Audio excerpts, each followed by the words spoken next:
Menurut gua nih kan, jauh daripada sekedar lebih harusnya daripada sekedar harta warisan ya, warisan harta atau warisan materi atau uang. Kita harusnya mempersiapkan, setiap kita harus belajar mempersiapkan warisan dalam bentuk yang kedua itu, legacy. Legacy. Itu yang gue bilang, meninggalkan warisan yang bentuknya harta, uang, kekayaan, aset tidak salah, bagus-bagus aja. Ya. Tapi ada warisan yang jauh lebih berharga, warisan yang jauh lebih penting, yang perlu kita persiapkan dan kita tinggalkan buat anak cucu kita. Yaitulah warisan kehidupan, itulah legacy.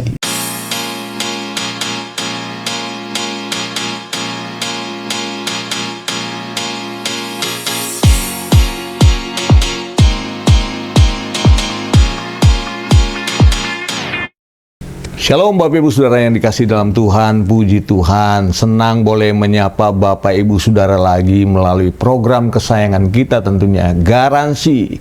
Gali kebenaran sejati, membahas yang esensi, bukan yang sensasi.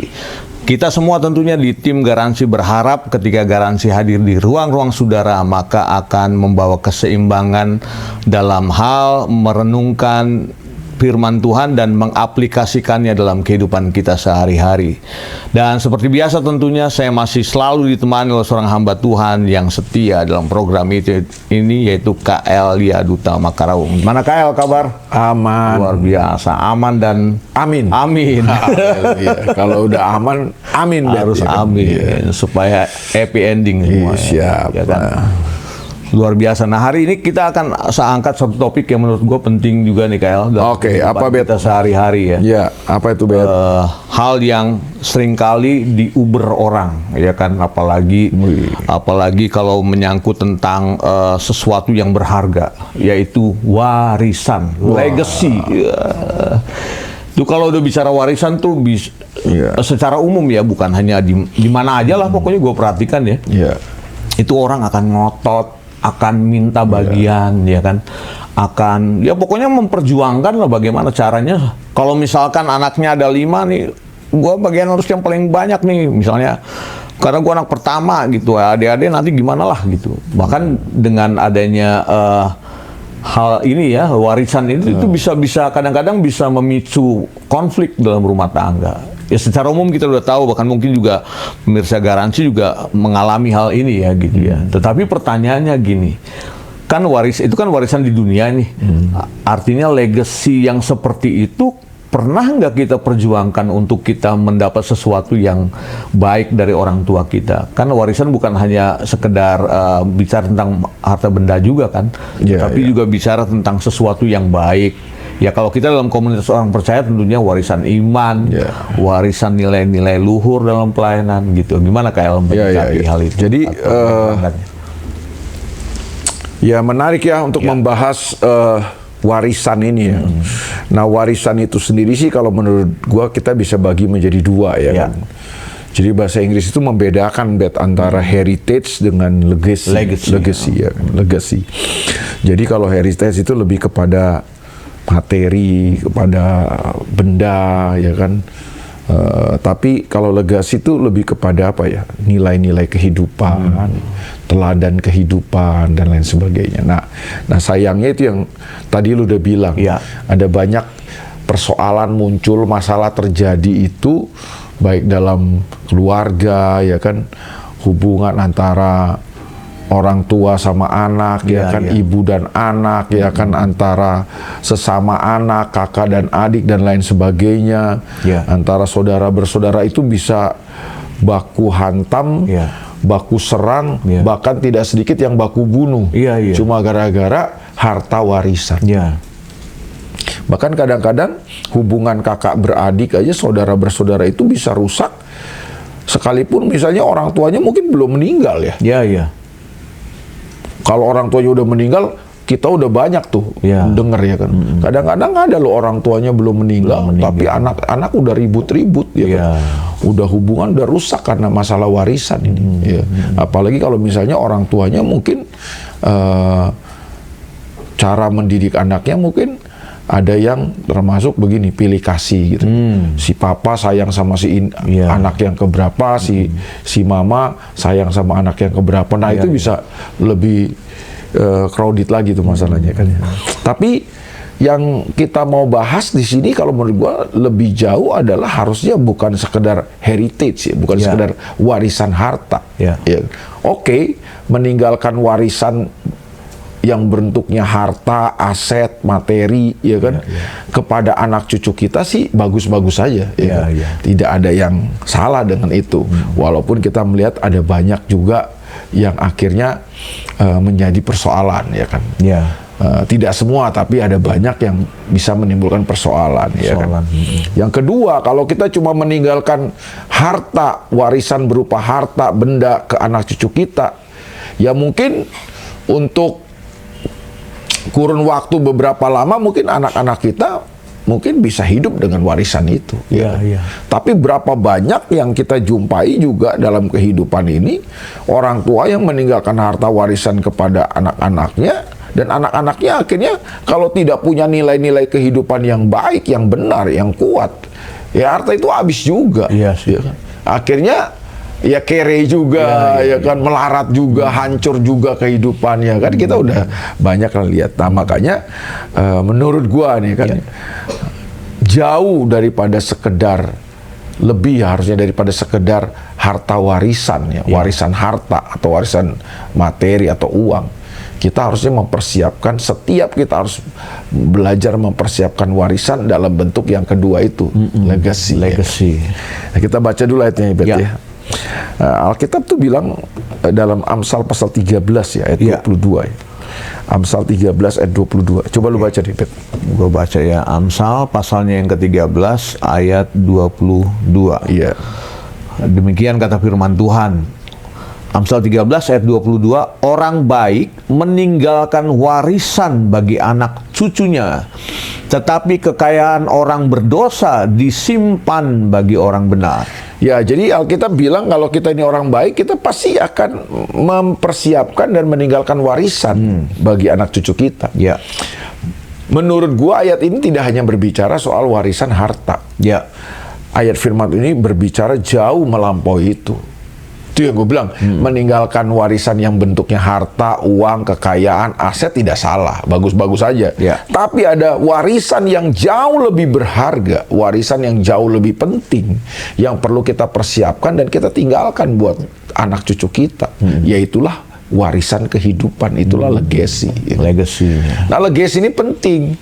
Lu bisa tinggalin harta, warisan, bentuknya harta, aset, uang, materi, tapi kalau kita tidak meninggalkan legasi berupa nilai-nilai kehidupan, teladan kehidupan, nilai-nilai yang benar, ya, wah, hancur. Itu bisa hancur, Bet. Harta warisan bisa membuat hubungan rusak, anak-anak kita ya kan bisa, bisa hidup mereka juga bisa hancur. Nah, itu sebabnya kalau kita orang baik, kita mesti memikirkan dan mempersiapkan warisan. Dan apa warisan yang paling berharga yang bisa kita tinggalkan? Bukan sekedar harta. Mungkin kita nggak punya harta banyak ya. Mungkin kita nggak punya aset yang banyak. Tapi kita bisa meninggalkan warisan buat anak cucu kita. Apa warisan itu? Ya warisan kehidupan namanya. Ya. Nah, apa warisan yang paling berharga itu, Bet? Nah, kita mau bahas ya kali ini ya. Nah, warisan yang berharga yang pertama itu menurut gua adalah pengenalan akan Tuhan. Jadi kita perlu meninggalkan warisan ini kepada anak cucu kita, supaya anak cucu kita itu bisa juga menjadi orang-orang yang mengenal Tuhan. Buat apa kita tinggalin harta, kekayaan, materi, tapi mereka nggak punya pengenalan akan Tuhan, bisa hancur ya kan. Tapi kalau mereka punya pengenalan akan Tuhan, karena mereka mengenal Tuhan dalam hidup mereka, nah pengenalan akan Tuhan dalam hidup mereka itulah yang akan menolong mereka, ya kan. Sekalipun mungkin mereka nggak punya harta, mungkin mereka nggak punya materi yang banyak, tapi kalau mereka punya pengenalan yang benar akan Tuhan, dari situlah kalau menurut gua mereka bisa membangun sebuah kehidupan yang kuat, kehidupan yang kokoh. Jadi pengenalan akan Tuhan ini penting kalau menurut gua sih. Nah, banyak orang tua abai itu. Mereka mempersiapkan warisan berupa harta, materi, tapi lupa, ya kan, meninggalkan legacy atau warisan pengenalan akan Tuhan. Dan kita ketemu ada orang-orang tua yang aktif di gereja, yang rajin di gereja, tapi anak-anaknya tidak mengenal Tuhan. Sayang kan? Miris. Iya. Jadi menurut gue ini yang pertama ya. Pengenalan akan Tuhan itu penting. Amsal pasal 2 ayat 4-5 berkata, jikalau engkau mencarinya seperti mencari perak dan mengejarnya seperti mengejar harta terpendam, maka engkau akan memperoleh pengertian tentang takut akan Tuhan dan mendapat pengenalan akan Tuhan. Jadi pengenalan akan Tuhan ini penting, lebih penting daripada perak katanya, lebih penting daripada harta terpendam. Jadi kalau kita punya pengenalan akan Tuhan tuh kita sebenarnya punya harta kehidupan yang sangat berharga. Dan ini yang perlu kita tinggalin. Pertanyaan pentingnya adalah, apakah kita sudah mempersiapkan warisan ini nggak buat anak cucu kita? Apakah mereka jadi anak-anak atau jadi orang-orang yang mengenal Tuhan dengan benar? Itu sih, Bet. Jadi yang pertama tuh ya, poin yang penting adalah lebih ke arah legacy kita nih mau diwariskan apa. Jadi tadi Pastor Leo sampaikan bahwa pengenalan akan Tuhan itu harus jadi prioritas utama dalam hal kita meninggalkan warisan yang baik buat anak-anak. Bukan hanya sifatnya materi, tapi legacy yang diberikan adalah pengenalan akan Tuhan. Ya kita belajar dari Yosua ya. Lu kan tahu kan Yosua ini kan hebat, pemimpin hebat kan. Yosua dan generasinya dia tuh hebat. Ada Kaleb, segala macam kan. Ini seorang orang-orang yang pemimpin hebat, pahlawan-pahlawan yang luar biasa. Tapi ada satu menurut gua kekurangan daripada Yosua dan generasinya. Nah, itu dicatat dalam Hakim-Hakim pasal 2 ayat 6-12. Bagaimana di zamannya Yosua ini kan, wah, orang Israel tuh punya pengenalan akan Tuhan, makanya mereka mengalami mujizat demi mujizat, mereka mengalami kemenangan demi kemenangan, ya kan? Di zaman Yosua itu kan, mereka masuk tanah perjanjian itu, mereka mengalahkan bangsa Yeriko dengan temboknya yang sangat terkenal itu kan. Wah, karena mereka punya pengenalan akan Tuhan yang dahsyat, mereka melihat mujizat-mujizat, kemenangan-kemenangan Tuhan, ya, pembelaan-pembelaan Tuhan yang luar biasa loh. Tapi setelah eranya Yosua, bangkit katanya satu generasi setelah Yosua dan orang-orang zamannya ini. Generasi berikutnya, generasi yang nggak mengenal Tuhan. Makanya hidup mereka hancur-hancuran. Itu makanya kalau kita baca kitab Yosua, lalu kita baca kitab Hakim-Hakim, itu kan Hakim-Hakim kitab setelah Yosua. Jadi kitab Yosua itu kan kelanjutannya ada kitab Hakim-Hakim. Tapi kan kontras. Di kitab Yosua itu penuh dengan catatan kemenangan, mujizat Tuhan yang spektakuler yang dialami bangsa Israel. Tapi di kitab Hakim-Hakim itu hancur-hancuran, bangsanya jatuh bangun terus. Kenapa? Kuncinya ada di Hakim-Hakim pasal 2 ayat 6-12. Coba deh lu baca deh, Bet, ya. Hakim-Hakim 2 ayat 6-12 ya, pelan-pelan ya. Kitab Hakim-Hakim pasal 2 mulai dari ayat 6 ya kan? Ya, mulai ayat 6 supaya jelas ya. Sampai 12 ya. Demikian kata firman Tuhan mulai dari ayat yang ke-6. Setelah Yosua melepas bangsa itu pergi, maka pergilah orang Israel itu masing-masing ke milik pusakanya untuk memiliki negeri itu. Ayat 7. Dan bangsa itu beribadah kepada Tuhan sepanjang zaman Yosua dan sepanjang zaman para tua-tua yang hidup lebih lama daripada Yosua, dan yang telah melihat segenap perbuatan yang besar yang dilakukan Tuhan bagi orang Israel. Ayat 9. Dan Yosua bin Nun hamba Tuhan itu mati pada umur 110 tahun. Ayat 9. Ia dikuburkan di daerah milik pusakanya di Timnat Heres, di pegunungan Efraim di sebelah utara Gunung Gaas. Nah, sampai di situ dulu deh, Bet, ya. Ntar kita lanjut ya. Nah, ayat-ayat ini menjelaskan kepada kita bahwa Yosua dan orang-orang di zamannya Yosua itu beribadah kepada Tuhan kan? Ya, karena selama zaman Yosua mereka ini katanya hidup beribadah kepada Tuhan. Mereka mengenal Tuhan. Mereka melihat perbuatan-perbuatan yang ajaib dari Tuhan, ya kan? Nah, setelah Yosua dan generasinya mati, baru ayat berikutnya nih, Bet. Nih, lalu ayat 11 dikatakan demikian, masih dalam Hakim-Hakim pasal 2. Lalu orang Israel melakukan apa yang jahat. Setelah, mulai dari kata itu tuh, Bet. Setelah, berarti masih di ayat 10 ya? Iya, ayat 10 ya kan. Hakim-Hakim pasal 2 ayat 10 dikatakan demikian. Setelah seluruh angkatan itu dikumpulkan kepada nenek moyangnya. Nah, jadi setelah Yosua dan generasinya ya kan. Mati itu maksudnya dikumpulkan kepada nenek moyang itu maksudnya mati ya mereka ya. Terus bangkitlah sesudah mereka itu angkatan yang lain yang tidak mengenal Tuhan ataupun perbuatan yang dilakukannya bagi orang Israel.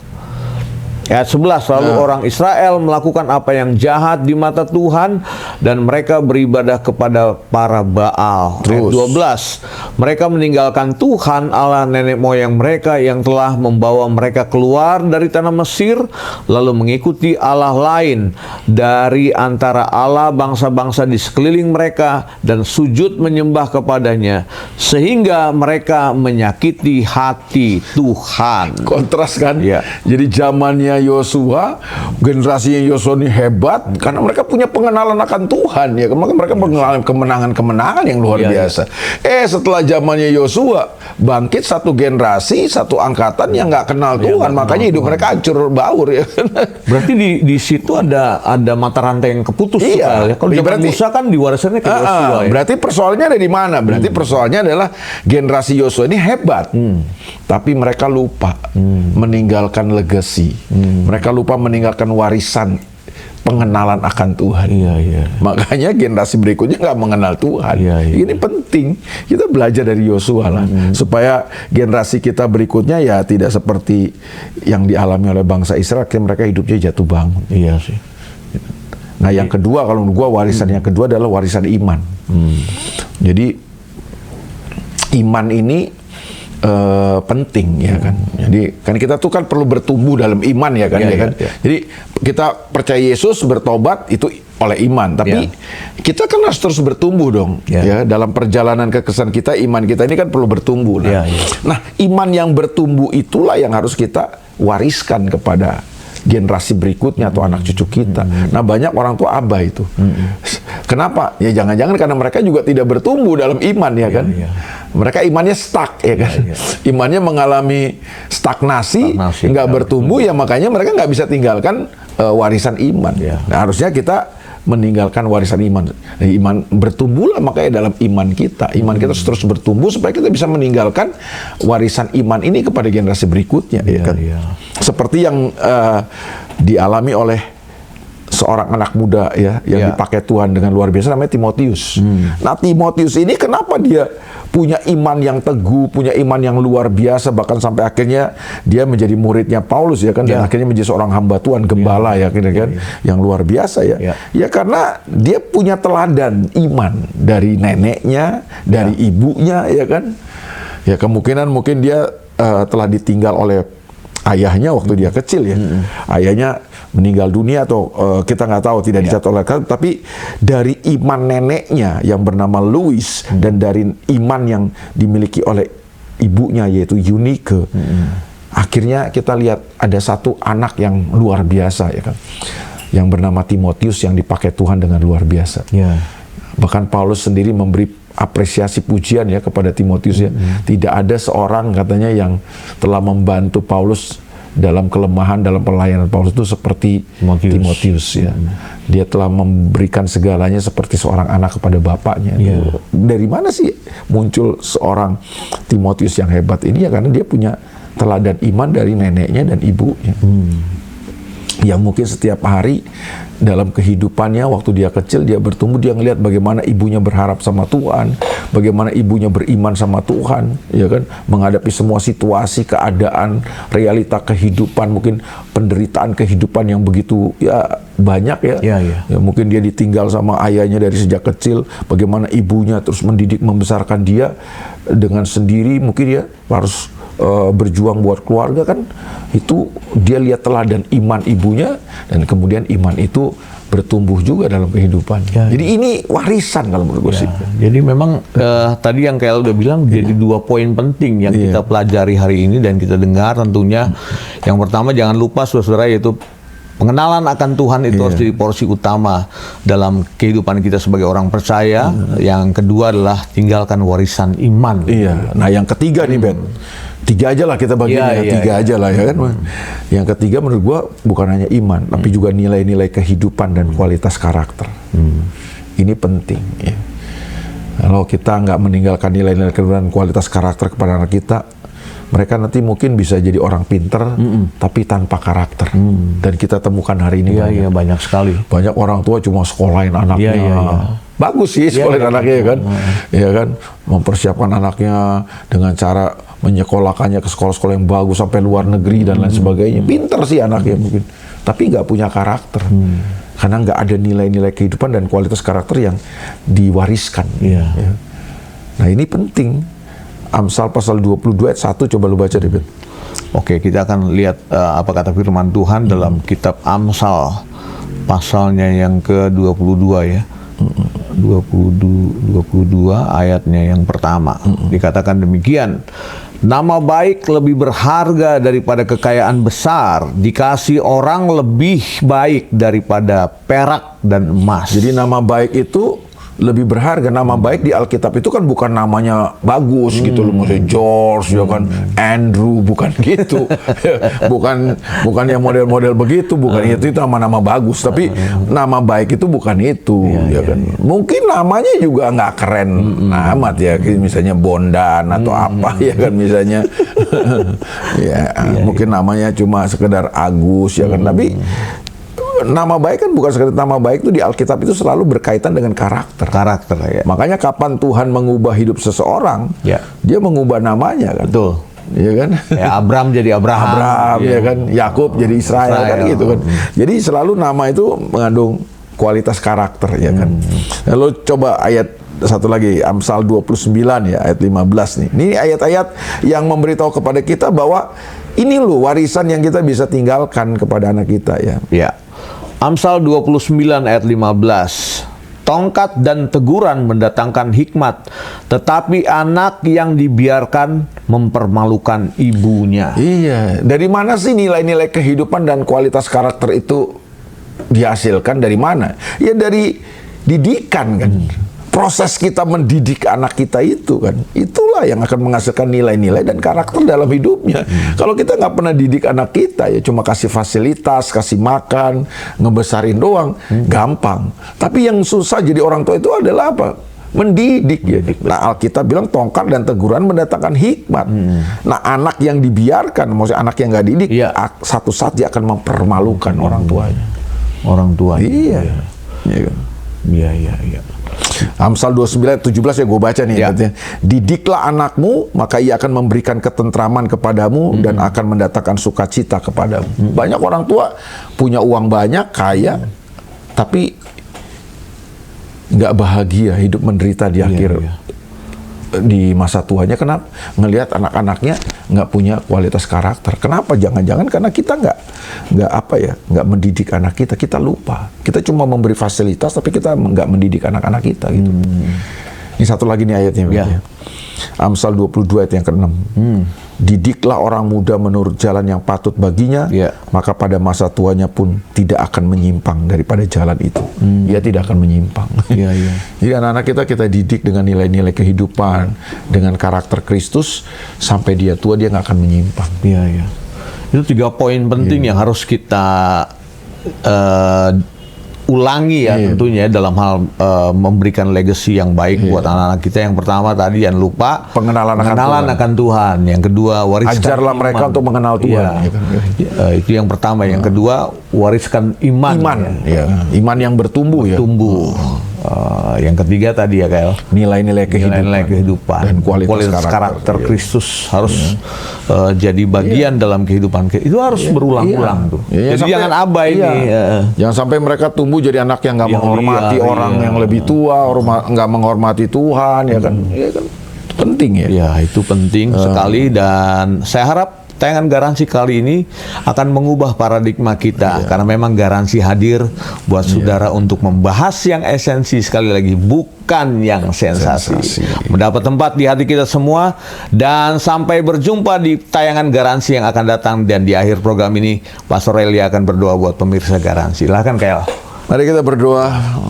Tuhan, tolong kami supaya kami bisa menjadi orang-orang yang memiliki warisan yang berharga yang kami tinggalkan kepada generasi berikutnya. Bila kami terus meninggalkan warisan yang berharga buat anak cucu kami, yaitu berupa pengenalan akan Tuhan, Tuhan, iman dan kualitas karakter, nilai-nilai kehidupan yang luhur, sehingga generasi ke depan akan menjadi sebuah generasi yang memuliakan Tuhan, tetap beribadah kepadamu Tuhan. Jangan sampai kami cuma sibuk menyiapkan harta warisan berupa uang, materi, fasilitas, tapi kami lupa dan kami abai mempersiapkan sebuah warisan yang jauh lebih berharga daripada semua itu. Tolong kami supaya kami aware, supaya kami ambil tanggung jawab ini, dan sehingga Tuhan kami boleh melihat generasi kami berikutnya adalah generasi yang akan tetap takut akan Tuhan dan mengenal Tuhan dengan benar. Berkati anak-anakmu dimanapun mereka berada. Tuhan tahu apa yang menjadi persoalan kehidupan mereka. Tuhan menjadi jawaban buat mereka. Dalam nama Yesus kami berdoa. Amin. Amin. Sampai jumpa dalam program Garansi yang akan datang. Tuhan Yesus memberkati kita semua. Haleluya.